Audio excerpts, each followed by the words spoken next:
Hello gardeners, this is the Celtic Farm and Master Gardener Steve with you. Today, modern gardening and farming depend on synthetic fertilizers and pesticides to keep up with demand.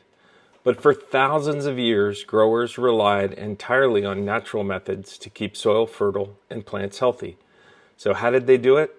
And do these methods still work today? Let's dig into the past to find out in this latest series release of the Vintage Garden. So before chemical fertilizers became widely available in the early 20th century, gardeners and farmers built their soil with organic matter, creating self-sustaining ecosystems that thrived for generations. The key to fertility wasn't in a bottle. It was in the natural cycle of decomposition and regeneration. Some of the most effective soil building techniques included composting, with plant scraps, manure, and food waste to enrich the soil. Manure and animal byproducts like aged cow or chicken manure were used to replenish nitrogen. Manure teas, which is a liquid fertilizer made by soaking manure in water to create a nutrient-rich boost. Fish emulsion and bone meal, which provided natural phosphorus and nitrogen. Cover crops, plants like clover and legumes that fix nitrogen into the soil. And finally, crop rotation, which kept soil from being depleted and helped manage pests naturally.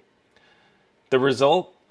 A healthy, balanced soil that provided plants with everything they needed without chemicals. But what about pests? Before pesticides, farmers had to be creative in keeping crops safe. One of the best techniques they used was companion planting, pairing plants that naturally repel pests. Marigolds deter nematodes, basil confuses harmful insects, and onions protect against aphids. Farmers also relied on hand-picking pests, introducing beneficial insects like ladybugs, and making homemade natural sprays using garlic, neem oil, and soap. Simple, yet effective. So how do these old techniques compare to today's organic gardening methods? Let's break it down. From a soil fertility perspective, the traditional approach is compost, manure, and cover crops. The modern equivalent is organic compost and worm castings. Both are quite effective.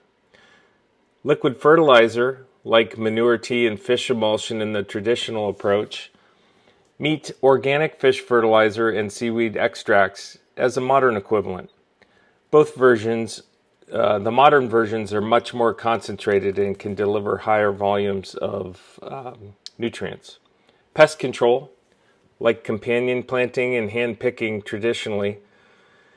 In the modern equivalent, neem oil and insecticidal soap. Both work well, but can take more work. Weed suppression, mulching with straw and hand weeding was done in the past. And organic mulch and flame weeding are common used tactics here in the modern gardening age. Both are effective, but modern methods actually save labor. So while modern organic gardening offers convenience and efficiency, traditional methods are still effective, cost-effective, I should say, and completely sustainable. The past teaches us that we don't need synthetic fertilizers and pesticides to grow abundant, healthy food. In fact, some of the best gardening practices today come straight from history.